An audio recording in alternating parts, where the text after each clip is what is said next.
打轮换13局赢了8局，25冬时隔1年重回 KSG， 然后在今年的春季赛去了狼队做了一个赛季替补之后，又回到了快手，打出了这样的画面。很多人在这一路的过程当中，他可能走到一半就停下来了，但他坚持下来了。是的，还从未懈怠，这就是晚星。来吧，看看这一局比赛的 BP。蓝色方的 AG 搬掉了敖影，搬掉了钟馗 ，KSG 对3。这把也是一个不给体系出来的对局，那 AG 应该在1楼位置要拿戈亚。拿戈亚之后，看他后面的配置应该是苏烈和张飞。苏烈、张飞如果再选出来的话，应该在中路上还要配手海月，去打这一套阵容。看 KSG， 这个时候应该也是心知肚明，一笑肯定非常清楚 AG 准备拿什么了，那就是要准备用张飞去打一击苏烈。看看，世上无人先选了吃叉，吃叉对，吃叉打戈亚，吃叉，天佑试试。因为苍上把用过了，敖影又在班位上，现在外面你要打戈亚就吃叉和4公阵，或者说孙权。哎，他还是苏烈，但是张飞已经准备好了。但苏烈也是大帅的一手绝活。上一场比赛晚星的张飞喷5个，哎，海月、苏烈一样的。这是一个经典的组合了，海月苏烈，还带一个戈亚，非常强。夏洛特出来了，这秒锁。对，毕竟对方有海月，他们这把没办法出哪吒，不然用哪吒去飞一手戈亚，倒是一个不错的选择。还是忌惮了手海月，海月他在前3手里面这里亮出来也是为了防 KSG 出这个哪吒。4公阵搬掉了。4公阵打夏洛特，很好用的。可以过多的去多做一些在对抗路保无言对线的英雄。对，继续搬芈月，把这种对线特别难打的全搬了。曹操是不用搬的，曹操夏洛特可以打。是的。然后削弱一下 AG 的阵容，他边路还有狂铁这种。对，狂铁太稳了，这英雄稳定拿优势。狂铁搬掉了 ，AG 搬掉了2个打野，阿古朵加上梦琪。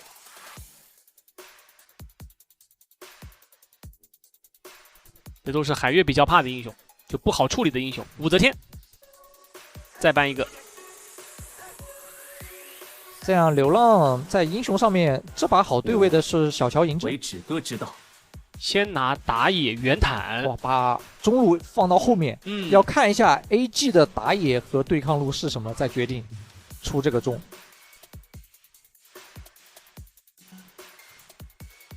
AG 现在可选的，如果想要做强跟圆坦对抗，那就玩一个夏侯惇，然后边路配一个站边，确实也没别的了。但是边路豪打夏洛特的英雄都在班位上了。然后他搬掉了阿古朵和梦琪，他搬阿古朵的话，我们前面说的他可以拿大司命，大司命打圆坦也还可以。那这样出的话，应该就是大司命了。曹操加大司命，曹操大司命，只要大司命这英雄出来 ，KSG 这里要给流浪套安琪拉了。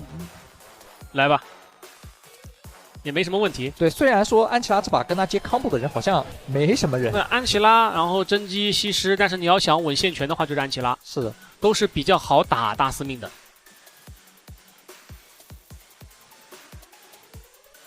锁哪个？看流浪面前摆了个 BP 本子，要不要出？看他自己怎么想。真的会有人选择甄姬打海月好打，但是前期没线权，然后打大司命也好打。他就是中后期开始发力的一个英雄。对，像我们想说的，你不管是甄姬也好，西施也好，这2个英雄一定程度上来讲的话，西施可能要比甄姬稍微好一点，安琪拉的话呢就是比西施要好一点，因为安琪拉毕竟有线权的同时，他还能够去在前期就给到很大的伤害压力。是流浪在 KSG 打 AG 的时候，他有几个英雄是有偏好的哦。就是他在英雄使用打 AG 的时候，大于3场且胜率高于60%的有这样几个：安琪拉、甄姬、嬴政、沈梦溪、小乔和武则天。但是要知道，流浪他在今年的上半年，他使用的英雄最多的是女娲、沈梦溪、武则天、海月、安琪拉，不是火舞，他是这样的顺序。是的，其实跟你刚刚说的那个顺序还是不一样的。对，因为打特定队伍用特定英雄啊。他拿真机的原因也是因为 AG 这支队伍它不是一个前期进攻很凶猛的战队，是，所以可以拖一下，拖到真机起来之后，AG 后期的团战就不好打了。是。就 AG 在整个春季赛，他的场均获胜比赛时长排在了全联盟的第9，15分35秒，这个时间很长了。如果是这个时间的话，真机绝对能发育起来。是的，而 AG 这边的话，长生用海月，海月是长生打 KSG 用的比较多的一个中路。但这个英雄在长生整个上半年使用的英雄当中，顺位排在第4，也不是很靠前。就是他们都有彼此特定的。对的。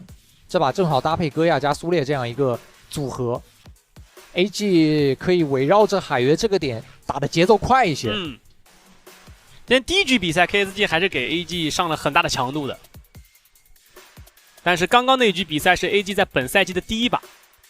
我们这个赛季其实已经看了，这是第3天了啊，很多队伍在第一局比赛的时候都会在找状态、进状态，包括 KSG 在上一场比赛的第一局也是在找状态，然后他们第一局比赛完成了被迫3高大翻盘。然后找到了状态之后，后面就越打越好了。然后到了今天，经过上一场比赛之后，他们回去也进行了休整和复盘。今天的第一局打的就很主动，这就是我们比较熟悉的上半年的 KSG 的那个样子，是很敢打的，尤其是春季赛。接下来看看这一局，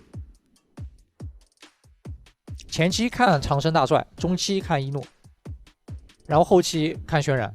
就是看看这个红区的争夺 ，KSG 能不能要打下来？是。来吧，进入到双方 BO5的第2局，蓝色方成都一商会，红色方 KSG 我9瓶子，我是解忧黄超，比赛开始，请做好准备，全军出击！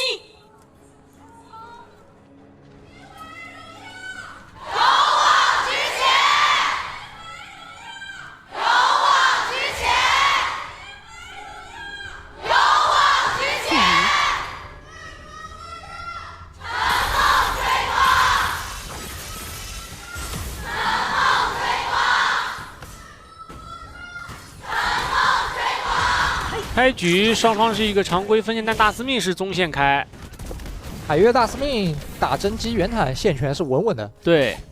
然后知道句号刚才是宝山豪交惩击了，所以中野拿完自己烧直接过来反这个蓝 buff。是的，知道句号没有惩，一个惩击把蓝 buff 给反走，然后再回自己的野区。一上来 AG 就利用他们的一个中下优势打了这一波野区的进攻。因为中路是他们的线权，然后一诺跟大帅在下路，他们俩也拿到了线权，毕竟还拿到了红隼的控制权，然后第一时间4个人直勾勾的进到了句号的野区。对的，主要还是那个惩击的信息漏了。给到了中艺这里的机会，再来保一个空间之灵。那 AG 这个前期太顺了，这前期拿东西都太多了。抬头一看，团队经济已经400、500了，而且最主要的是他们会比 KSG 先到4级。是。第一视角给到了中艺的大司命，这也是他 FMVP 的所选英雄。这把出装上是做红刀的，红刀肉装，对，红刀肉装打进攻会更猛。3段拍顶回来，晚仙要被留，大招2技能虽然跳走，但并没有拉断链子，在里面要被击杀了。哎，点了口治疗术，再拐一下，哎，一丝血出来，还是被收。哇，曹操的头，这让轩辕拿到了一个1血。曹操拿着1血那真爽啊！这再一回到线上跟夏洛特比起来，这一下领先300，然后塔下还有一波线没清，他只漏了第1个兵，他后面2个兵都吃到了，一下领先400多了。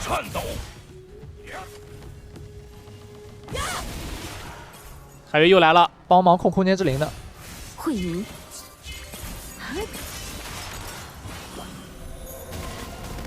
控完传下补线，中路是戈亚加上大司命以及苏烈。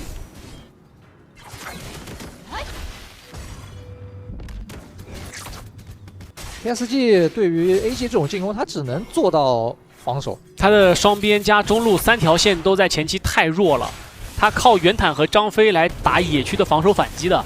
对的，他其实只能防守，他反击可能都不大能反。他只要能够守下来就行了。他等到自己的3条线发育起来之后，再去考虑其他的。这是太克制。打那种10分钟关键团嘛，等小雨吃差3件套，一个闪电匕首末世，小雨都看在眼里大帅在找人啊，盲拍一波没找到，但是他的一切的行为，小雨在草里全部都看到了。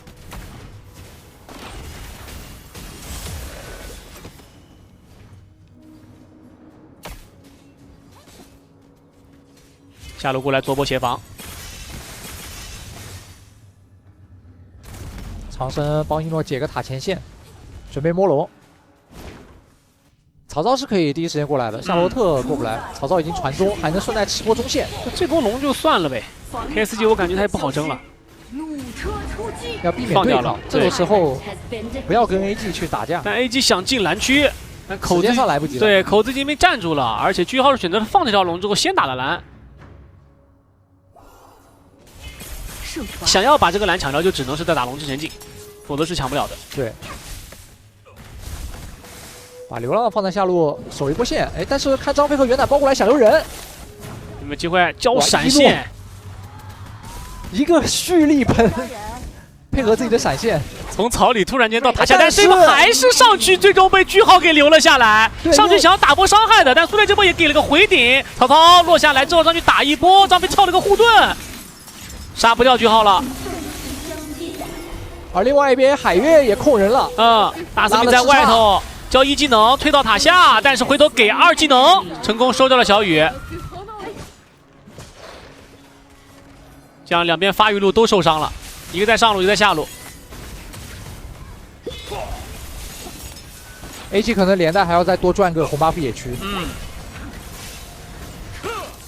中路兵线进来了，夏洛特这波飞下来之后抢手，但防御塔也已经被 AG 破到了残血。看一下本局的预测情况 ，AG 是16人 ，KSG 是13人。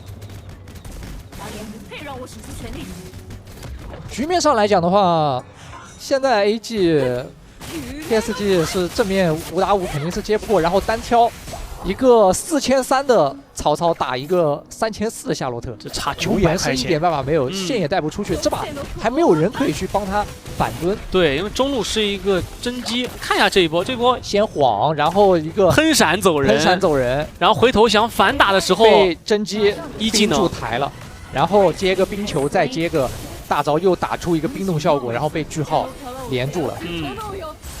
就流浪这个回头这个控制，打了一诺个猝不及防。对。射滑，这个红区，看 AG 能不能来得及。苏烈提前站好位置，但没有渗透进去。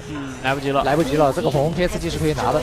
张飞也已经把主头塔的口子给拦住了。对，那 AG 就过线，打推塔。中野趁机一个趁机拿个3号，哎，成绩没交出来，被句号交出来了。转上 ，AG 过来护着戈亚来拔上塔。下路虽然见面就打，经济优势，900块钱差。然后中路没有兵线，中义一个人磨掉了中一塔。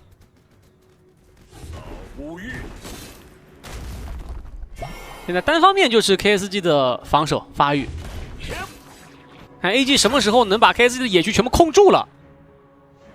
那就可以单方面的压制，对，做出一个巨大经济优势。如果是打到10分钟 ，AG 有一个4000到5000的经济优势，那龙都是可以控下来，然后去推 KSG 高地的。是的，很可能在真机成型的时候 ，KSG 高地已经要掉完了。真机给大招，但并没有什么很好的效果，张飞只能往回跳。蓝 buff AG 很轻松的拿了，中路兵线再推进去，磨一下走人。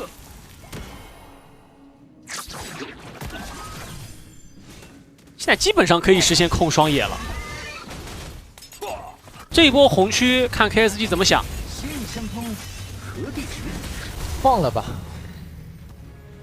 我也觉得不好守。想让真机先消耗看着，曹操靠过来了，到时候拼个城，拼一下大顶，被苏烈拿了。是的。其实 AG 的主要目标就是这个红 buff 给打野都没关系，就别给这个吃叉就行了。吃叉带红确实太厉害了。那现在2件套了嘛？第3件应该是个名刀。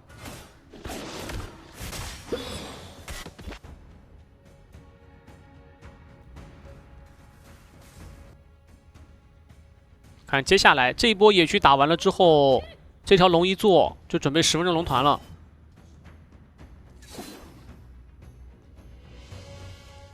感觉这个经济差 KSG 10分钟这个龙团有点风险啊，接不住啊，接不住。AG 这阵容目前太优了，渲染6900，对位领先1500，中艺也是对位领先1500。主要是本身就一个海月在这儿，对于无言和小雨来说，长生就是这个枷锁，把他们都锁住。张飞大招喷出来，逼了长生一个闪现。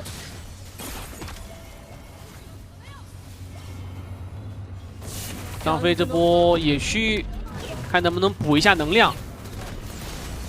如果能量补起来的话，可能会跟 AG 博弈一下，博弈一下这波10分钟龙团。毕竟海月缺个闪现，但海月有大可以自救啊。到时候 KSG 就是围绕着甄姬慢慢拉扯。看苏烈提前蹲好位置，这红 buff， 夏洛特是一技能给到了这个草里，是知道里面有人。红区拿完，但是海月提前动手了，给了个大招，拉了一下，把袁坦给拉了进去，在里面已经把袁坦打到了半血。苏烈护大招，在外面拍一下，但是拍的有点早。不过出来的袁坦还是成功的被 AG 给处理掉了。中二塔一拔，上二塔也一推。10分钟的时间 ，AG 来到了 KSG 的高地塔前。然后甄姬还没大招，这波上高磨残了，已经中路高地也能磨残，没有选择再强推了。张飞大招喷一下，一诺是交了个闪现跑了，避免风险。现在双龙在外头，不能掉点。退回来直接把暗影暴君给开了。刚才那波野区，句号跳进去保了自家红 buff， 结果被长生拉了。然后 AG 直接把这个圆坦集火之后连锁反应，把中高和上高全都磨残了，这样有利于 AG 后面控龙直接推高地，一波就可以把这个中上双高全推掉。宾主在临。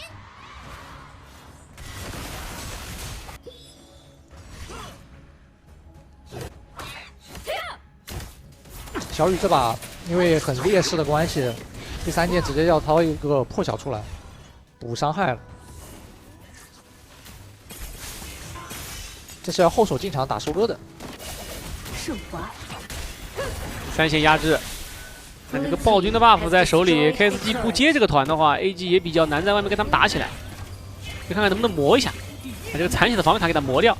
中上全磨掉的话，回头再拿一个主宰就可以考虑打一波的团了。没错。曹操已经把上路高地给带了，中路这边大司命也可以点了。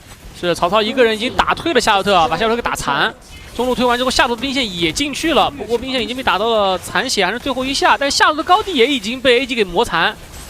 袁坦大招跳一下，大司命还在跟着吸，二技能回顶一手，大司命开大招，二技能再一刮，直接在泉水面前把句号给留了下来。同时，晚星的张飞也阵亡，是中路边想一波了，赤叉冲出来之后想把兵线给清掉，但水晶没了，让我们恭喜成都 AG 超玩会扳回一局。这局比赛那就是一波优势打完之后 ，AG 的一个单方面碾压，不断的野区进攻，从头打到尾。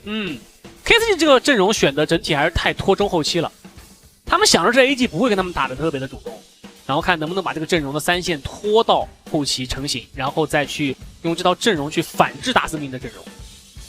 但是前期 AG 拿到的优势过大了，接下来我们把时间交给评论席。刚刚解说姐聊到了这一把，确实 AG 的前期拿到的优势足够大，他拿到优势之后也不会给到快手什么机会，也压的快手有点喘不过气来了。对，但是这一把就是快手这边他们选到了甄姬，那你就得想明白，就是你在前中期的野区对抗还有中轴的对抗上面肯定是会差的。而且不可能让你拖啊。你那边后期和确实很大很多，那肯定不会让你拖到后期。再加上 AG 这把的阵容构建，前中期就是主发力的，还有就是前期中路的那一波，你让曹操拿到那一个一血之后的代价是什么？上路对位压了500块钱，那个就一路通过去了，无敌了。对，你就拦不住这个曹操了已经。然后再加上后续我们发现一个点，就是快手这边他们的经济特别平均，吃大锅饭。对。因为从他们4个点，也就是除了游走以外的另外4个点，当时是每个人4400，然后直到看到最后，就对面都已经 AG 这边都已经差不多8、9千的时候，快手这边最高经济7000多，但是除了游走以外的最低经济也才6000多，就前后不会差太多钱，是就没有一个真大哥。所以他们在这一局拿出这样的一个阵容，你们觉得他们主要是想干什么？就像刚刚解说棋说的一样，我想要去拖，想要去撑，但是撑不住，因为前面口子被撕得太大了。而每一波，你看到快手这边想要找机会去主动开的时候，我们看到晚星有很多波的大招，但是都被 AG 洞察到化解了，用闪现各种躲。但你这么强行跟对面去硬打的话，肯定是打不了的。毕竟 AG 这一套选出来的强度是很高的，说白了就是要在前中期立马把你的野区给拿下，对，然后不要让甄姬这个点拖起来。如果你真给快手这边拖起来的话，那其实快手一定是后期优势。是的，所以就是快手他知道他这个阵容可能会有点小，他能接受小意。但这把 AG 撕的这个口子对于他来讲其实是不太能接受的，但是 AG 也知道这一点，所以肯定是不会允许只有微小的差距存在的。他们这把拿到了像大司命以及戈亚这2个点，本身前期做节奏和打转图速率什么的节奏都会特别的快，所以 AG 也就执行的很好，拿到优势之后就开始进野区平推。你看这把的经济，戈亚、大司命还有曹操，前期其实在2-1的时候，当时人头比2-1。AG 这边2头都在打，但是都能够接受，因为他们的主节奏那个大司命那个点在前期只要支撑住了，有钱了，他们在整个场面上都会好打。这把刚刚也是看到了那个输出面板嘛，流浪的这个甄姬超过了50%的输出占比，逆风局嘛，毕竟双边嘛，然后一个是夏洛特，一个是吃叉，就没有太多的空间了。就只有甄姬感觉可以摸到对面的人了，可以打一些消耗嘛。然后这把大司命的话，就是无脑的往野区里面顶就好了。这把经济很高。这把这个甄姬没有拖起来。长生这把的先手开团也很关键。很多波把战场一定，这个团本身对于快手来说，它理想的画面是你海月拉走一个，如果在里面不被你解决掉，外面我这边有甄姬能撑场，有张飞能撑场。就场面的控制，我会把主动权搬过来，但是经济不够支撑他们的伤害。2个游走的视野价值都差不多，但是张飞大招的真空期太久了一点。对。好的，我们来看一下本局的 iQOO MVP 给到了中艺大司命，中艺本赛季的第1个 iQOO MVP。这把就是野区啥的压得太好了，就完全没有给到快手这边的，就是喘息的机会。对，因为优势握在手里了之后，滚雪球这个英雄是比较快的。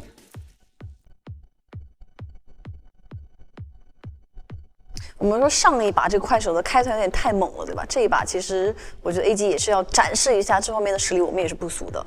这个很直接很果断，一点技能都不省。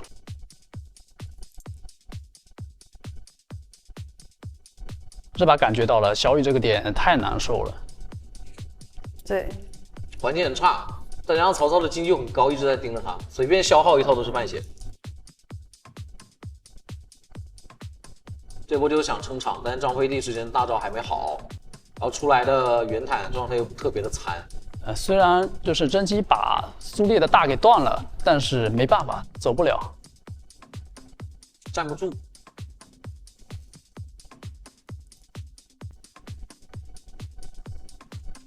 这把就是 AG 没有给任何机会。对，而且感觉是把那个上一把受的气哈。